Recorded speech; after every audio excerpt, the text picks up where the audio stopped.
မောင်ဝနာတော့အုပ်ကြီးတဲ့ကညောင်ပင်ကြီးတပင်နားမှာခါငှက်မြောင်းနဲ့စင်တို့ဟာမိတ်ဆွေဖွဲ့ပြီးနေထိုင်ကြတဲ့ဒါပေမဲ့သူတို့ကတယောက်ကိုတယောက်လေးစားမှုမရှိဘဲအမြင်အလောင်ပြောင်ပြီးရန်ဖြစ်နေတာပဲတဲ့ကလေးတို့ကြီး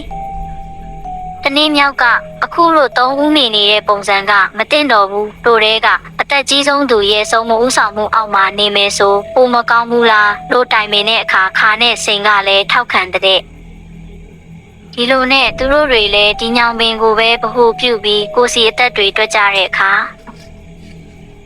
စင်ဟာညောင်ပင်ကြီးကိုစင်ပေါက်ဆောက်ဘဝကလေးကတီးခဲ့ပြီးအဲတုန်းကညောင်ပင်ရွယ်ကသူ့ရဲ့ချက်နားမှာပဲရှိတယ်တဲ့မြောက်ကလည်းသူမြောက်ငယ်လေးဘဝမှာကလေးကဒီညောင်ပင်ရဲ့အညွန့်ဖျားတွေကိုစားခဲ့တာအခုချိန်ထိပဲလို့ဖြေတဲ့အချိန်မှာ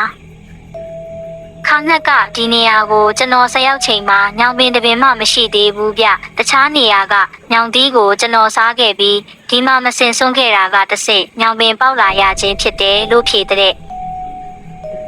အဲကြမှာစင်နေမြောက်ကမိတ်ဆွေကငှက်ကကျွန်တော်တို့ထက်အသက်ကြီးတာကြောင့်အတွေ့အကြုံပိုများပြီးဉာဏ်ပညာပိုကြီးတာမို့ရိုသေထိုက်သူဖြစ်ပါတယ်ဒါကြောင့်ဒီနေ့ကစပြီးကျွန်တော်တို့ကိုအမြင်မတော်တာရှိရင်စိုးဆုံးမပါအကြံပေးပါရိုသေတောင်းမှုနဲ့စကားနားထောင်ပါမယ်ဆိုပြီးပြောဆိုတဲ့အဲ့ဒီနေ့ကစပြီးသူတို့သုံးဦးလုံးဟာဘေးရန်ကင်းဝေးပြီးညီညီညွတ်ညွတ်နေထိုင်သွားကြတော့တယ်တဲ့